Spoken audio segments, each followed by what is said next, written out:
Hi. ఒక coding problem solve చేయడం ఒక విషయం, కానీ దాన్ని చాలా క్లీన్గా, తెలివిగా సాల్వ్ చేయడం ఇంకో విషయం. ఈరోజు మనం సరిగ్గా అలాంటి ఒక సొల్యూషన్ని డీకోడ్ చేయబోతున్నాం. రెడీనా? మొదలు పెడదాం.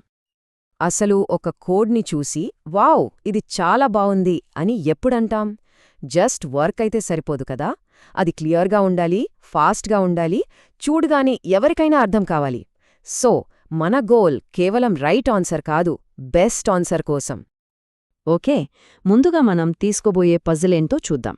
ఇది చాలా సింపుల్గా, స్ట్రెయిట్ ఫార్వర్డ్గా ఉంటుంది. ఓకే, రూల్స్ చాలా సింపుల్. మన దగ్గర ఎక్స్ అనే ఒక వేరియబుల్ ఉంది. అది ఎప్పుడూ జీరోతోనే స్టార్ట్ అవుతుంది. దానిమీద మనం కొన్ని సింపుల్ ఆపరేషన్స్ చేయాలి, అంతే. గుర్తుంచుకోండి, మన స్టార్టింగ్ పాయింట్ ఎప్పుడూ జీరోనే. మొత్తం మనకుండేది ఈ 4 ఆపరేషన్సే. 2 వాల్యూ పెంచడానికి, 2 తగ్గించడానికి. చాలా స్ట్రెయిట్ ఫార్వర్డ్. ఇక్కడే ఉందసలు మ్యాజిక్. మన సొల్యూషన్కి ఇదే ఫౌండేషన్. ఈ పర్టిక్యులర్ ప్రాబ్లంలో ++x అయినా, x++ అయినా రెండూ చేసేది ఒకే పని.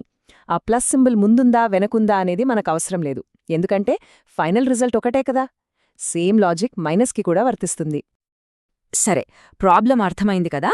ఇప్పుడు దీనికి ఆ పర్ఫెక్ట్ క్లీన్ సొల్యూషన్ ఏంటో చూసేద్దాం. ఈ కోడ్ను మనం చూసే ముందు దీని గురించి ఏమన్నారో చూడండి. ఇది సరైన, ఇంకా చాలా క్లీన్ వర్షన్ అని. అంటే దీని స్టాండర్డ్ ఏంటో అర్థం చేసుకోవచ్చు. అండ్ ఇదిగోండి ఆ కోడ్. మన స్టోరీకి హీరో ఇదే. చూడ్డానికి ఎంత సింపుల్గా, నీట్గా ఉందో కదా, కానీ దీని వెనుక చాలా తెలివి ఉంది. సరే, ఇప్పుడు ఈ కోడ్ని లైన్ బై లైన్ విడదీసి చూద్దాం. అప్పుడే దీని స్పెషాలిటీ ఏంటో మనకు స్పష్టంగా తెలుస్తుంది. దీని ఫ్లో చూడండి, ఎంత లాజికల్గా ఉందో. ఫస్ట్ ఎక్స్ని 0కి సెట్ చేశాం. తర్వాత ఇచ్చిన ప్రతి ఆపరేషన్ కోసం లూప్ రన్ అవుతుంది.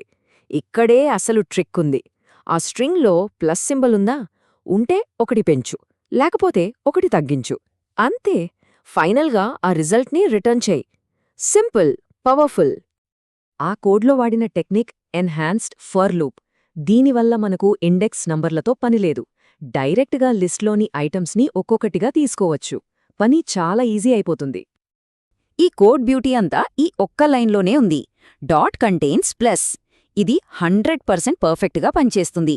ఎందుకంటే మనకి ఇచ్చిన రూల్స్ ప్రకారం ప్రతి ఆపరేషన్లో ప్లస్ అయినా ఉండాలి, లేదా మైనస్ అయినా ఉండాలి. సో ప్లస్ ఉంటే ఇంక్రిమెంట్, లేదంటే అది ఖచ్చితంగా డిక్రిమెంటే.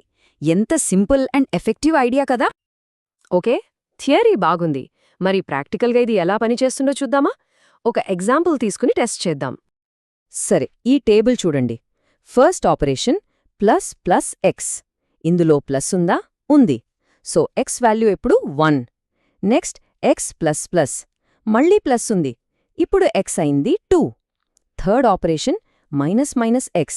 ఇందులో ప్లస్ లేదు. సో x 1 తగ్గి 1 అయింది. లాస్ట్ ఆపరేషన్ x-, మళ్ళీ ప్లస్ లేదు, కాబట్టి x 0కొచ్చేసింది.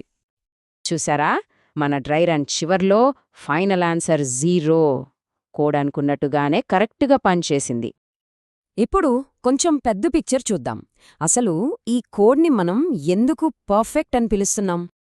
ఒక కోడ్ని గ్రేట్ అనడానికి మేజర్గా ఈ 4 క్వాలిటీస్ ఉండాలి: రీడబిలిటీ, ఎఫిషియన్సీ, కరెక్ట్నెస్, సింప్లిసిటీ. మన సొల్యూషన్లో ఈ 4 పర్ఫెక్ట్గా ఉన్నాయి. వీటి గురించి ఒక్కొక్కటిగా మాట్లాడుకుందాం. First, readability. కోడ్ రాసేది మిషన్స్ కోసం మాత్రమే కాదు, మనుషుల కోసం కూడా. మన తర్వాత ఎవరైనా ఆ కోడ్ చూస్తే వాళ్ళకి ఒక్కసారి చూడగానే ఈజీగా అర్థం కావాలి. రెండోది, ఎఫిషియన్సీ. అంటే టైం, మెమరీ వేస్ట్ చేయకుండా ప్రాబ్లంని సాల్వ్ చేయడం. ఈ కోడ్ చాలా ఫాస్ట్, దానికి పెద్దగా మెమరీ కూడా అవసరం లేదు. అందుకే ఇది చాలా ఎఫిషియెంట్. ఇక చివరివి, కరెక్ట్నెస్ ఇంకా సింప్లిసిటీ. ఇది ఏ ఇన్పుట్ ఇచ్చినా కరెక్ట్గా పనిచేస్తుందా? ఇంకా సాధ్యమైనంత సింపుల్ పద్ధతిలో పనిచేస్తుందా? అవును, ఈ కోడ్ ఈ 2 టెస్ట్లు పాస్ అయింది. సింపుల్గా ఉండటం వల్లే ఇందులో బగ్స్ వచ్చే ఛాన్స్ చాలా తక్కువ. సో ఫైనల్ వర్డిక్ట్ ఏంటంటే, ఇది ఒక కోడింగ్ ఇంటర్వ్యూలో అడిగితే దీని క్లారిటీకి, కరెక్ట్నెస్కి ఫుల్ మార్క్స్ పడతాయి. అంత పర్ఫెక్ట్ సొల్యూషన్ ఇది. చివరగా ఒక ప్రశ్న. ఈ కోడింగ్ లెసన్ లాగే మన లైఫ్లో కూడా కొన్నిసార్లు చాలా సింపుల్ సొల్యూషనే బెస్ట్ సొల్యూషన్ అవుతుంది కదా. ఎక్కడెక్కడ అలా జరుగుతుందో ఒక్కసారి ఆలోచించండి.